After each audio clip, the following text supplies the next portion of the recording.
Amerika Serikat adalah negara yang bisa dibilang memiliki peranan penting dalam Perang Dunia II. Tapi ternyata Amerika Serikat awalnya tidak memiliki keinginan untuk bergabung di Perang Dunia II karena banyaknya masyarakat yang menolak Amerika untuk mengurusi negara lain. Karena pada saat itu, Amerika Serikat juga sedang mengalami masalah dalam negeri. Depresi besar sejak 1929 belum berakhir, yang membuat ekonomi Amerika hancur. Setelah Perang Dunia I berakhir pada 1918, Amerika Serikat sangat ingin mengurangi keterlibatan Amerika dalam urusan perang. Biaya perang itu sangat mahal dan lebih dari 200.000 tentara Amerika terbunuh saat itu. Presiden Woodrow Wilson ingin Amerika Serikat membantu menjaga perdamaian dunia dengan bergabung dengan Liga Bangsa-Bangsa yang saat itu baru dibentuk setelah Perang Dunia I. Tapi Kongres Amerika menolak upaya tersebut.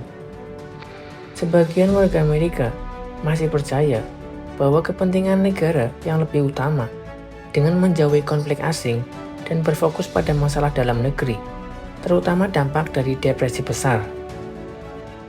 Akhirnya, Kongres Amerika Serikat meloloskan serangkaian undang-undang netralitas pada 1930 yang bertujuan untuk mencegah keterlibatan di masa mendatang dalam perang asing dengan melarang warga Amerika berdagang dengan negara yang sedang berperang, meminjamkan uang kepada mereka, atau berpergian dengan kapal mereka. Setelah Perang Dunia dimulai, blok poros, terutama Jerman, yang dipimpin oleh Adolf Hitler, melakukan ekspansi besar-besaran di Eropa dengan menaklukkan hampir semua pasukan sekutu, hingga membuat pasukan Rusia mundur ke timur. Pada 1940, hanya Inggris yang saat itu belum ditaklukkan oleh pasukan Jerman. Presiden Amerika Franklin D. Roosevelt yang terpilih pada 1933 yakin bahwa Amerika Serikat harus mengambil sikap terhadap Nazi Jerman. Roosevelt mencari cara agar dapat membantu sekutu tanpa melanggar kenetralan. Ia meyakinkan para pembuat undang-undang untuk mengizinkan produsen Amerika menjual senjata dan perlengkapannya ke negara sekutu dengan sistem tunai dan angkut.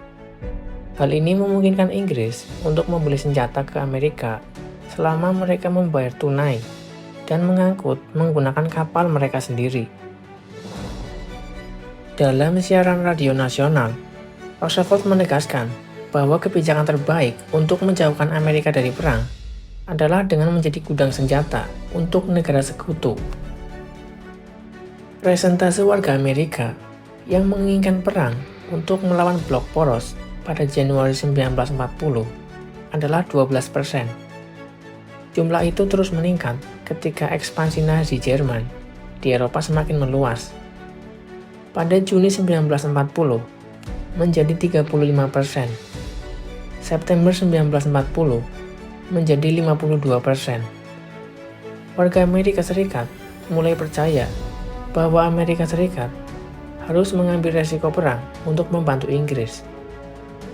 Pada April 1941, menunjukkan bahwa 68% warga Amerika mulai mendukung perang melawan kekuatan blok poros, jika itu adalah satu-satunya cara untuk mengalahkan mereka. Pada tanggal 7 Desember 1941, di saat sebagian warga Amerika mulai mendukung perang, tiba-tiba pasukan Jepang menyerang armada angkatan laut Amerika di Hawaii, menghancurkan lebih dari 200 pesawat dan menenggelamkan 8 kapal perang kebanggaan Amerika Serikat. Keesokan harinya, Kongres Amerika Serikat menyatakan perang terhadap Jepang dan hanya satu suara yang tidak setuju. Jerman dan Italia yang merupakan aliansi Jepang menanggapi hal tersebut dengan menyatakan perang terhadap Amerika Serikat.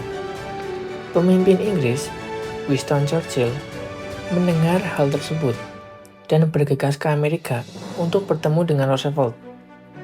Publik Amerika jelas ingin melakukan pembalasan pada Jepang. Tapi, kedua pemimpin akhirnya sepakat bahwa Nazi akan menimbulkan masalah yang lebih serius. Blok Sekutu akhirnya menjalankan strategi Jerman terlebih dahulu, tapi tetap melakukan perlawanan pada Jepang di Pasifik. Nah, itu adalah lika-liku Amerika sebelum bergabung di Perang Dunia II. Masuknya Amerika di Perang Dunia II membuat jutaan pria dan wanita bergabung dengan angkatan bersenjata, dan bahkan lebih banyak lagi yang bekerja di perusahaan di bidang pertahanan dengan gaji yang lebih baik, dan secara tidak langsung membuat ekonomi Amerika membaik dan membuat berakhirnya depresi besar di Amerika.